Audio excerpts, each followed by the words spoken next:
Lots of new news in the electric car industry. Renault have got a new engine, Porsche have dropped something, and prices are going up.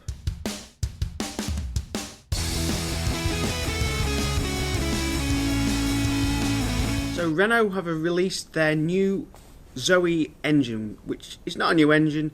It's the old R90 engine retweaked with some software and I believe a couple of hardware upgrades to deliver higher brake horsepower. So you might have seen it says 80 kilowatts. Please do not get this confused with battery capacity. It's not. Kilowatt hours is battery capacity, kilowatt is the power of the motor. 80 kilowatts converts into 107 brake horsepower.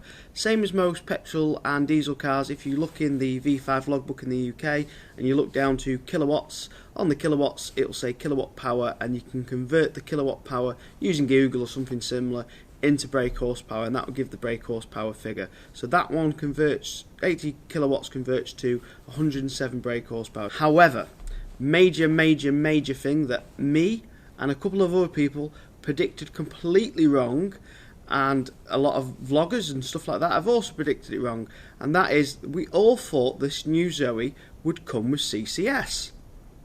It doesn't. It does not come with CCS. Why it does not come with CCS is beyond pretty much every single person's expectations and what we all thought would happen. Now, as I've recorded this video, it's got no CCS. Now, whether Renault have got a trick up the sleeve and this pre-press release for the Geneva Motor Show is more of a teaser and they're going to suddenly announce it's got CCS at the Geneva show is unseen. However, I think now it's very highly likely. I'll admit that I more than likely got this one wrong, and more than likely that CCS probably won't be seen until we get a 60 kilowatt hour pack. So that's probably going to happen 2019 rather than this year 2018. The Zoe has two engines. It has the R90 currently, which will now be the R110 with the new brake horsepower, and then it has the Q90, or as many people refer to, because even before when it had different before, it was just called the R and Q. So the R motor, if you more details on what the motors do, but very quickly, the R motor can't rapid charge at 43 kilowatts, and the Q motor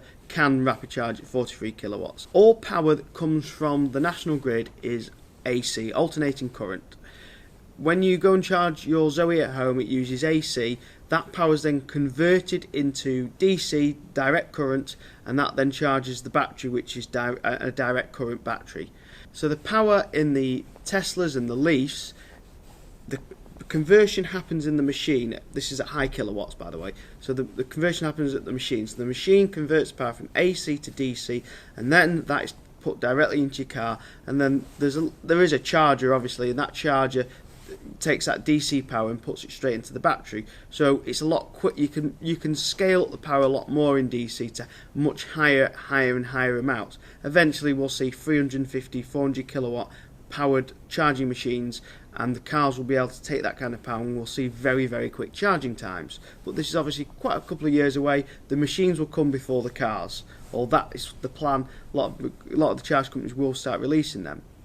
Now the problem is with the Zoe is if you have the R motor, you cannot rapid charge at 43 kilowatts. You are limited to 22 kilowatts AC. The problem is, if you want to do a long distance, it's not practical in the R motor. And Renault have only updated the R motor. The Q motor isn't made by them, so they can't update the horsepower and they can't tweak it. That is owned by Continental, so they can't take that motor and upgrade it. So if you are going to buy a new Renault Zoe and you ever want to travel outside the range of your battery, still buy a Q motor.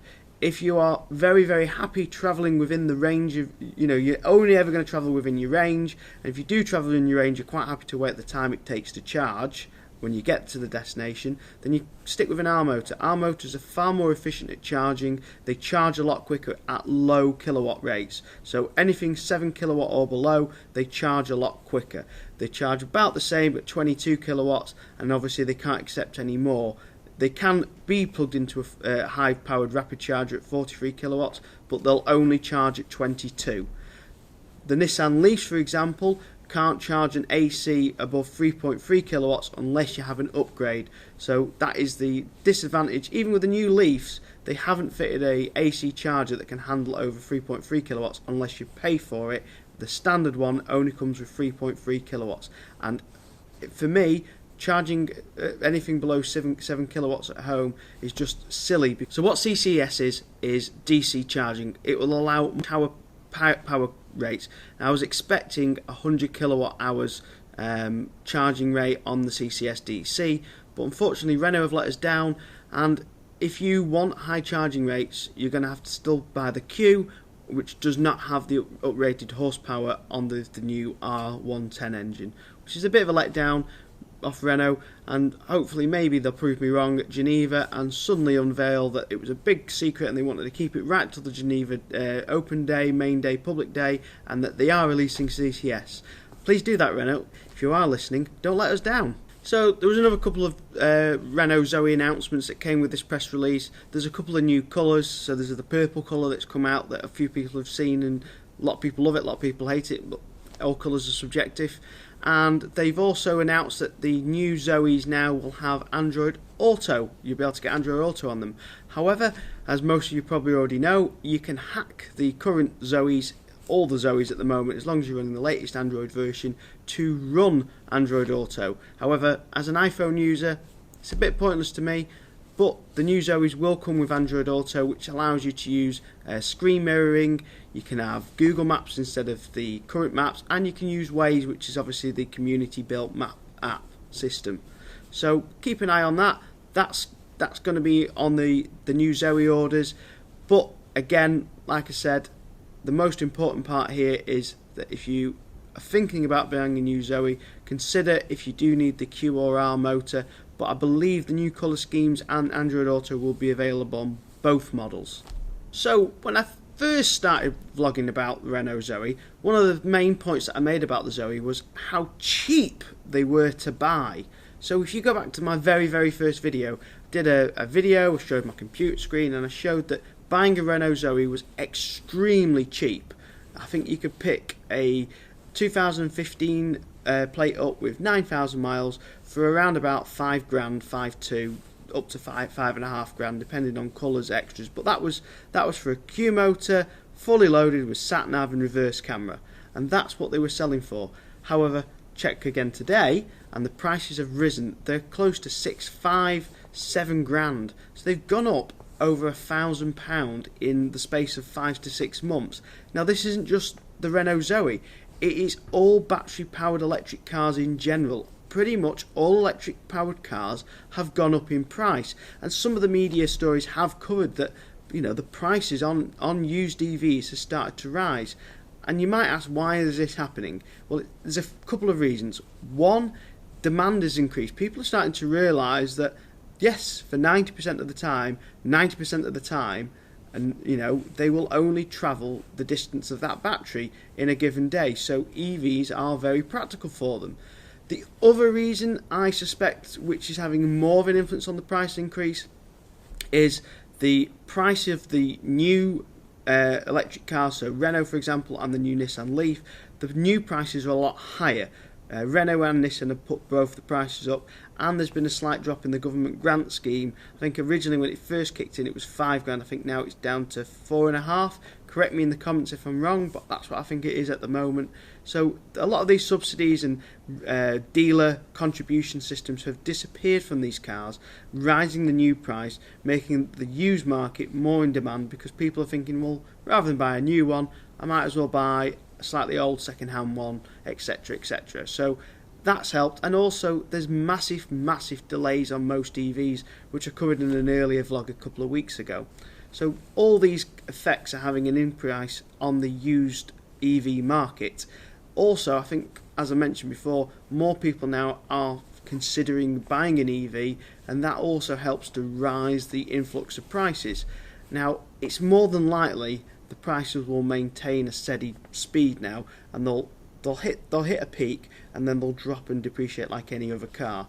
The good news is, when the Renault Zoe first started to hit second-hand markets, the price dropped way below what RCI and the finance companies guaranteed their future value at, they drop way, way, way below.